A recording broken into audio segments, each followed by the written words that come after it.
If someone looked from the outside and said I was the luckiest woman on the Majestic Spirit cruise ship, I might have laughed. But who really sees the heart of a forgotten grandmother? The last week of June in Tampa always brings the real start of summer.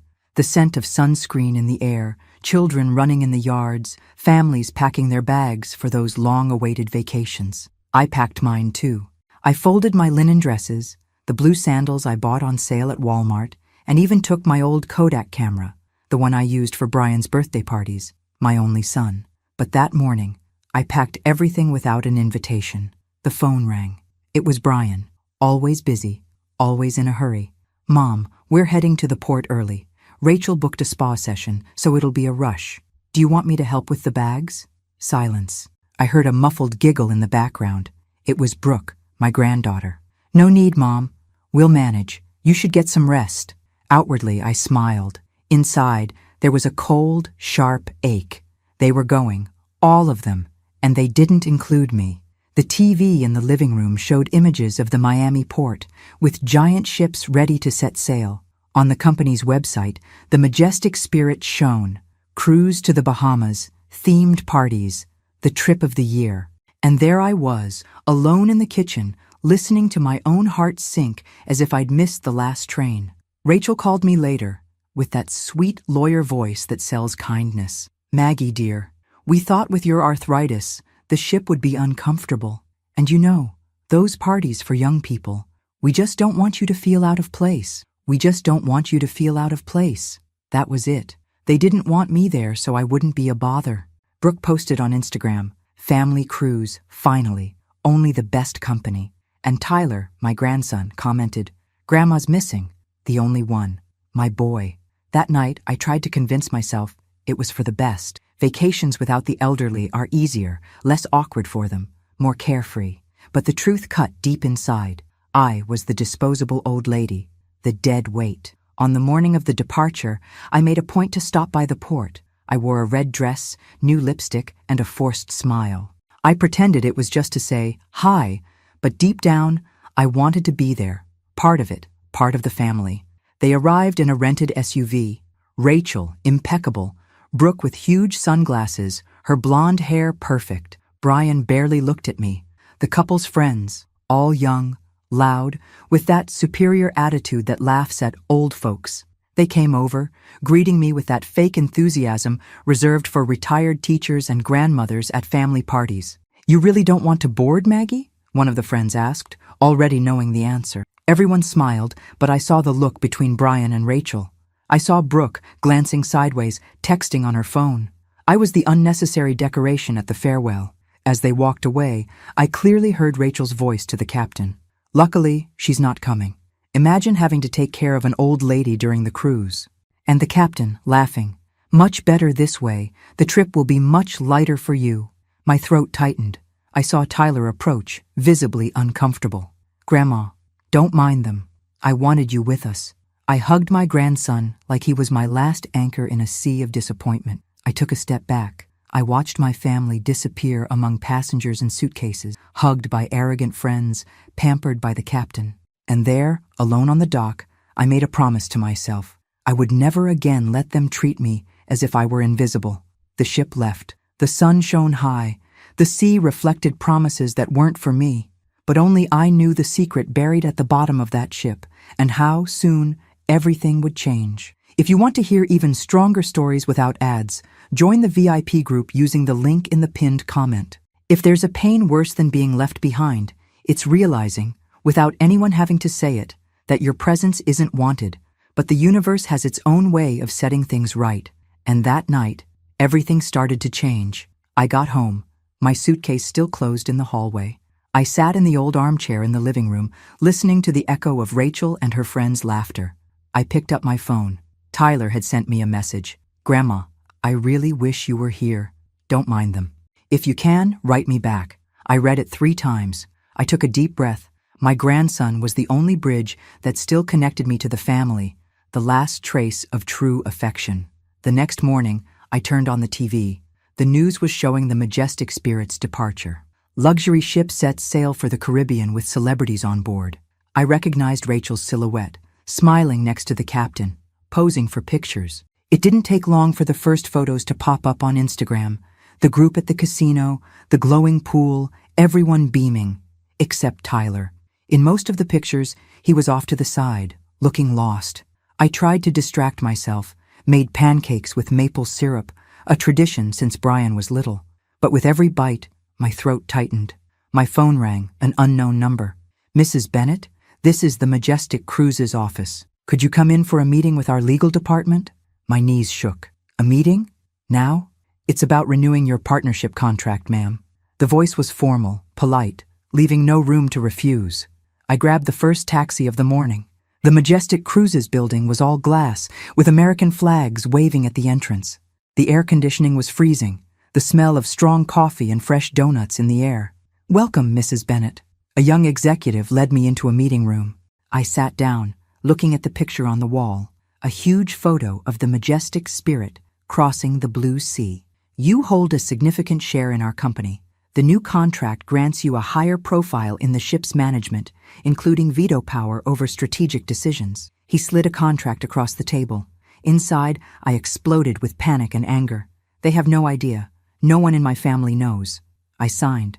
The amount? $300,000, paid in 3 installments. Enough money to change anyone's future. My secret was safe, for now. I left the meeting trembling with emotion. My family, so focused on leaving me out, had no idea of the power I held in my hands. That night, Tyler called me secretly from his cabin on the ship. "Grandma, I wish I was there with you. All they care about is partying. It's not actually fun." My voice cracked. "I love you, Tyler, and I promise, before you know it, you'll understand who I really am in this story." Rachel, Brian, Brooke, and their friends were posting snobbish stories from the fancy restaurant dinner, making fun of the boring old people at the nearby tables. I listened to the audio clips, feeling my chest tighten more and more. "She would have just gotten in the way, right?" Rachel laughed, thinking the video was private. That night, I drank wine alone on the porch, looking up at the Tampa sky. Every star seemed to laugh at me, but I laughed right back. If only they knew the tide is turning. If you've made it this far, subscribe to the channel for more stories like this. You won't believe what's still to come. During cruise week, my days in Tampa felt endless.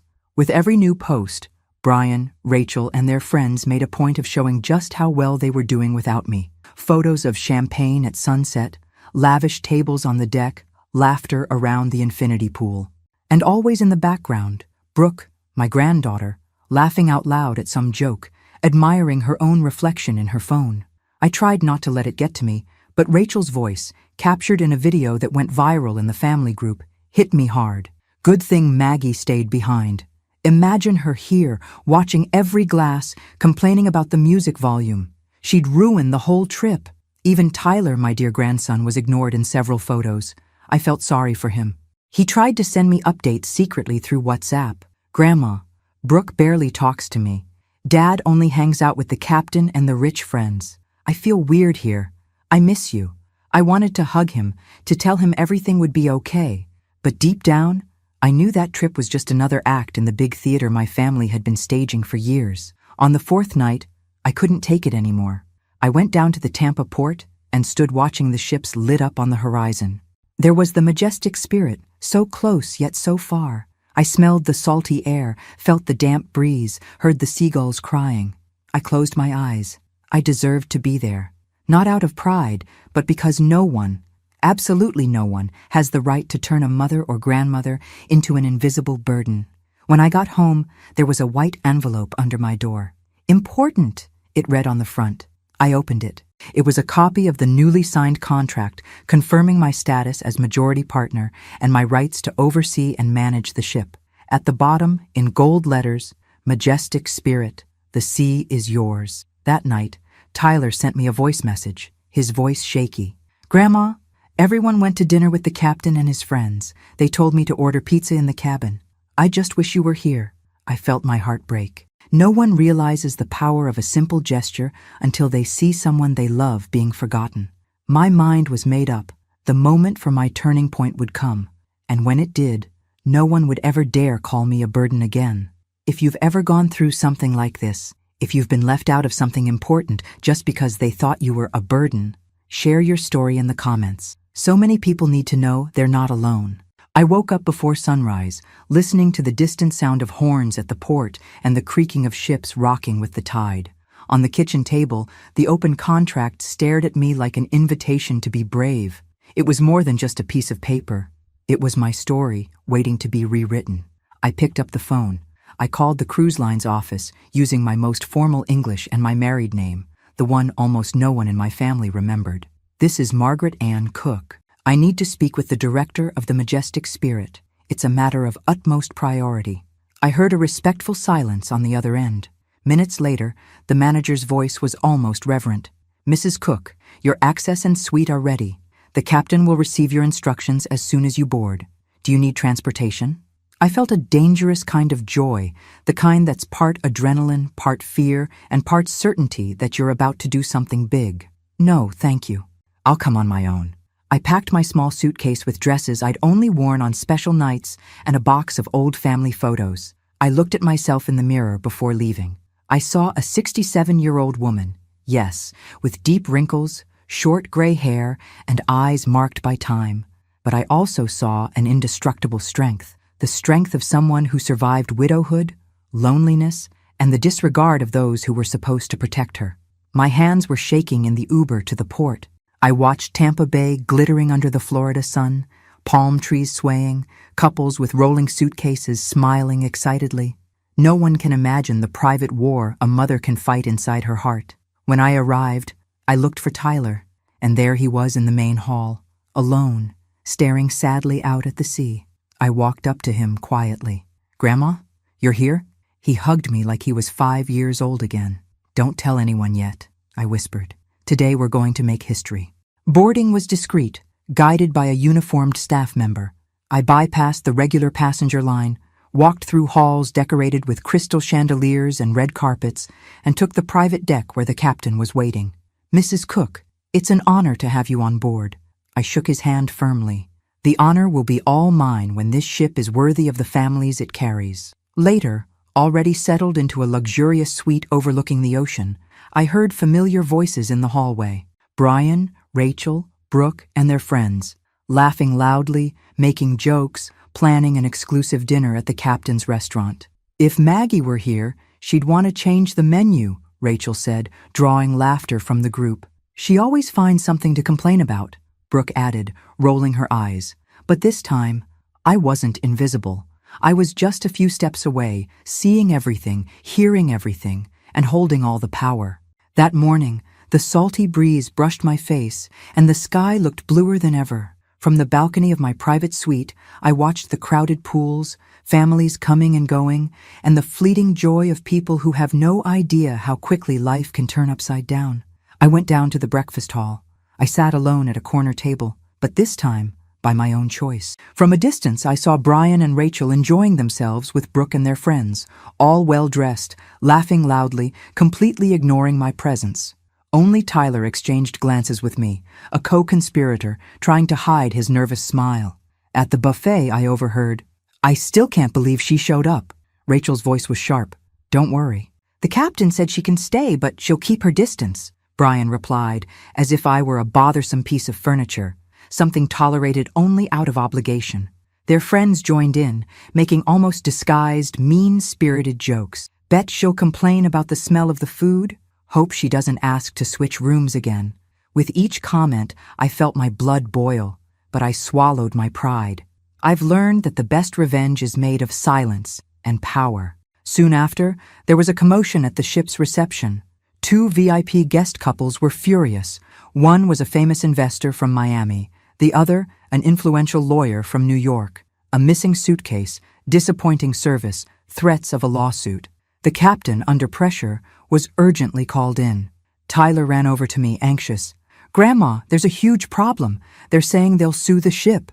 "Calm down, sweetheart. Some things only your grandmother can handle." I called the captain for a private conversation, making my role very clear. "I'm not just the owner of this ship. I also know exactly how to handle a crisis." He turned pale. "Mrs. Cook, I didn't realize you were keeping such a close eye on things." "Well, now you do. And if you want to keep your job, treat my guests, all of them, no exceptions, with dignity, including my family." The captain moved quickly. He apologized, promised immediate changes, and rushed off to put out the fire. By lunchtime, the atmosphere had changed. Brian, Rachel, and their friends kept up their silent rejection.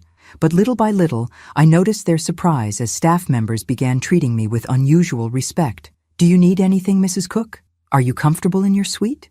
Rachel went pale. Brooke, suspicious, whispered to Brian, "Why is everyone fussing over your mom?" At dinner, their table was the loudest in the main dining room. But at the height of the party, a message from the captain echoed over the loudspeaker. "Would Maggie Cook please report to the captain's deck?" Everyone looked at me, and for the first time, their arrogance faltered. In that moment, I felt I was just beginning to reclaim my dignity. When I reached the captain's deck, the sun was already setting, painting the sea in golden and orange tones. My heart was pounding, but my face showed only composure. There was a small crowd gathered, curious about the unexpected announcement. Among them were Brian, Rachel, Brooke, the couple's friends, the captain, and part of the crew, all anxious, each for their own reasons. The captain cleared his throat. "Ladies and gentlemen, please allow me to make a special announcement. Today, we have the honor of welcoming aboard the owner of this ship, Maggie Cook." Complete silence. Brian turned pale. Rachel froze.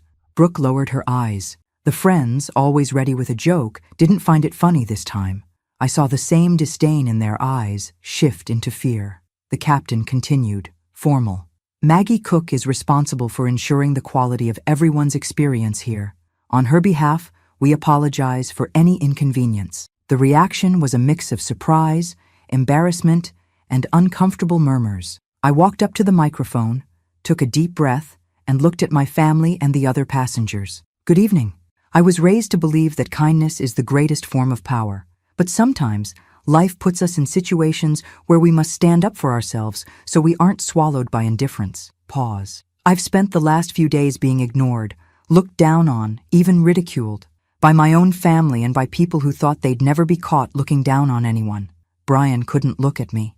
Rachel, tense, gripped her wine glass as if she wanted to shatter it. Brooke rolled her eyes but was clearly shaken. I continued, my voice steady. "This ship, these people, this story, all of this has taught me that no one should accept being treated as invisible.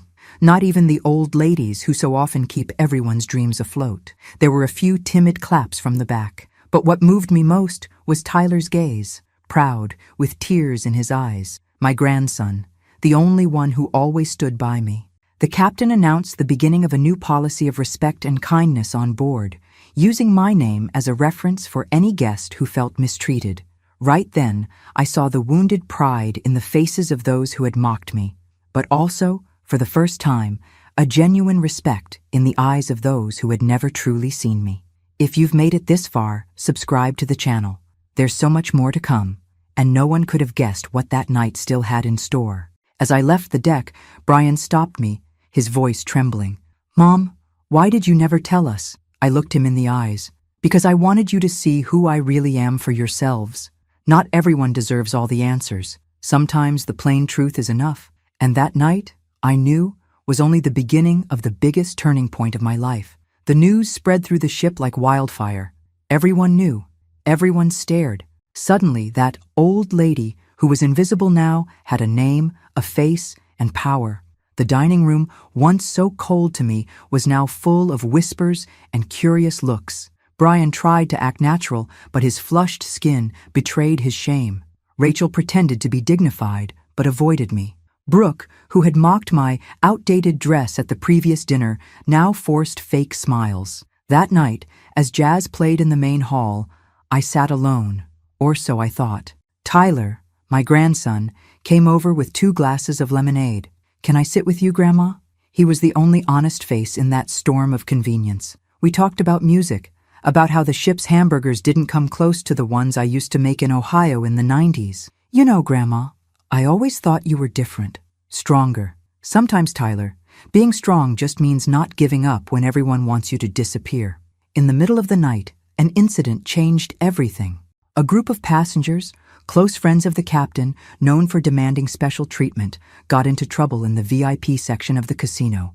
There were accusations of discrimination against staff and a small commotion. I was called in as the owner of the ship. Everyone was there, including my son and Rachel, trying to avoid any responsibility. "Mrs. Cook, we need your decision." The captain looked smaller now.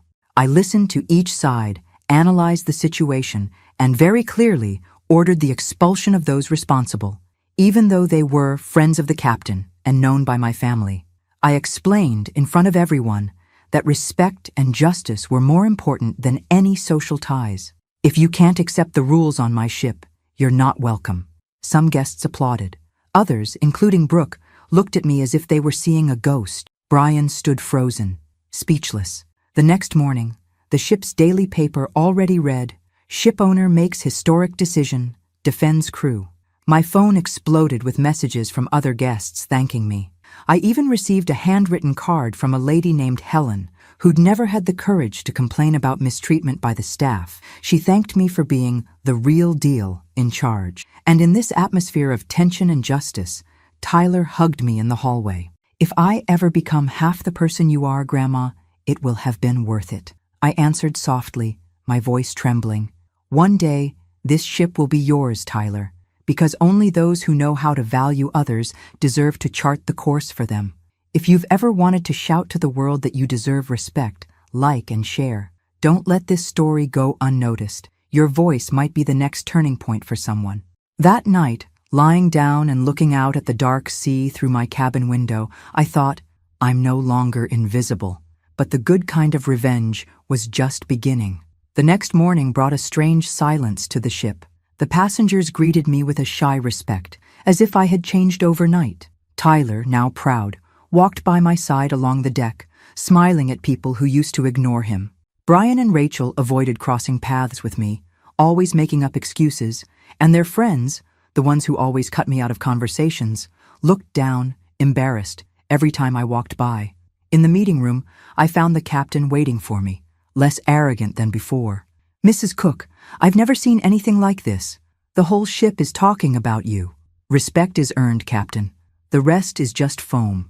That same day, the passenger award ceremony took place. Rachel, Brooke, and Brian planned to go on stage to give speeches, just as they had done on every cruise before, always posing, always seeking the spotlight. But this time, the host called me up first. "We'd like to invite Mrs. Margaret Cook, our guest of honor, for a special message." I walked onto the stage, feeling Rachel and Brooke's furious stares burning into my back. "Family doesn't always recognize the worth of those who raised them," I began, looking out at the hall. "But life always gives back, twice over, what you give to the world." I spoke about dignity, about being cast aside by those who should protect us, about the scars family rejection leaves, but also about gratitude and second chances. Tyler cried in the audience. I saw older women move to tears. Some young people clapped. At the end of my speech, I announced something nobody expected. "I've made a decision.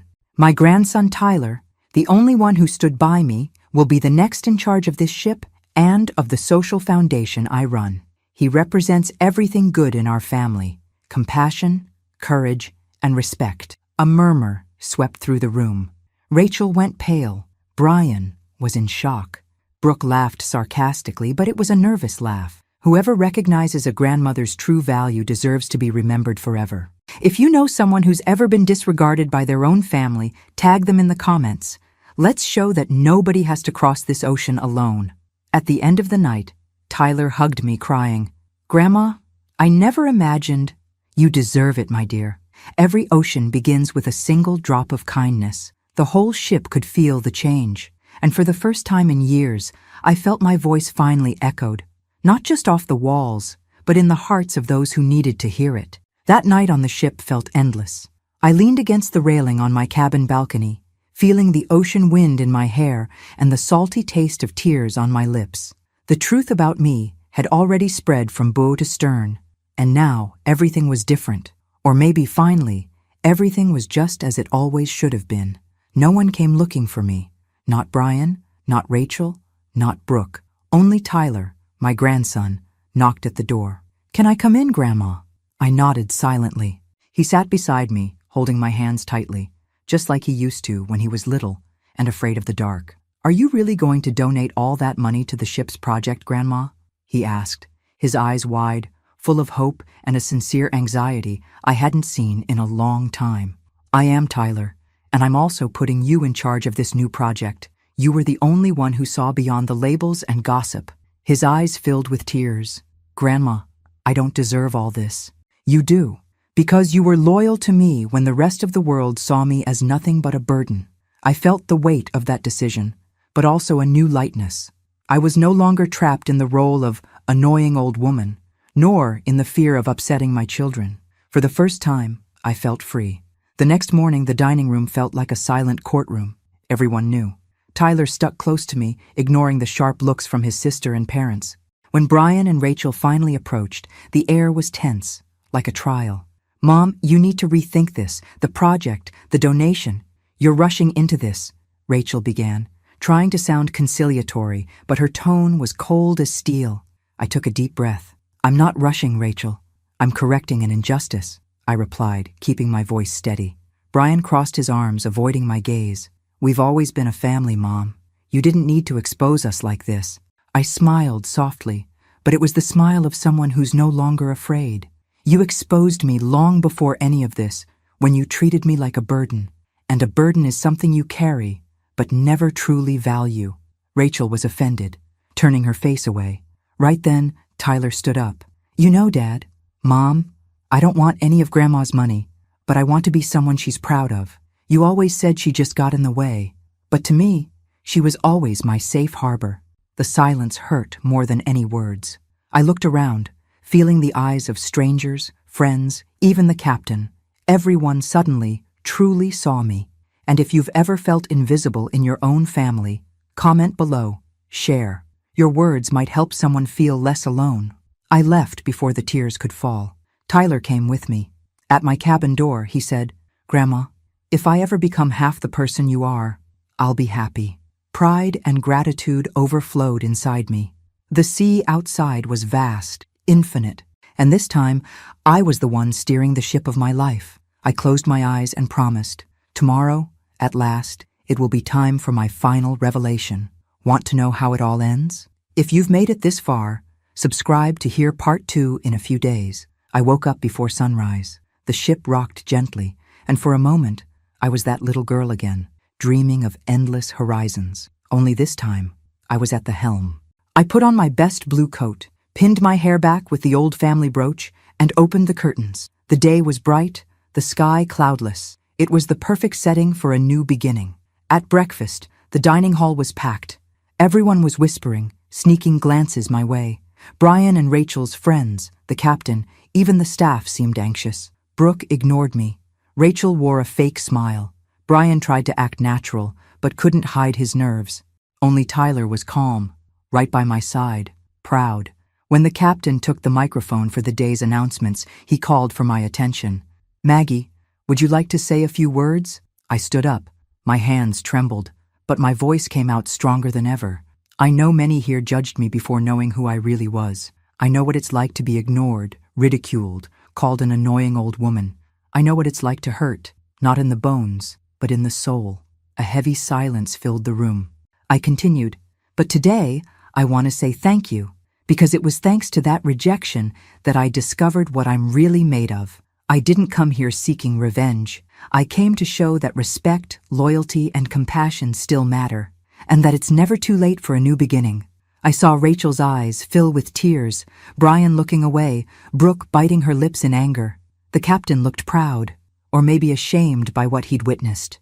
And to close this chapter, I'm announcing here the creation of the Horizon Project on our ship, a fund to support elderly people in situations of abandonment. My grandson Tyler will be responsible, and he'll receive half the invested amount, $300,000, to lead this project with ethics and courage. I turned to Tyler, overcome with emotion, because in the end, what we leave behind isn't money, it's legacy. The hall erupted in applause. For the first time, I felt everyone was truly with me.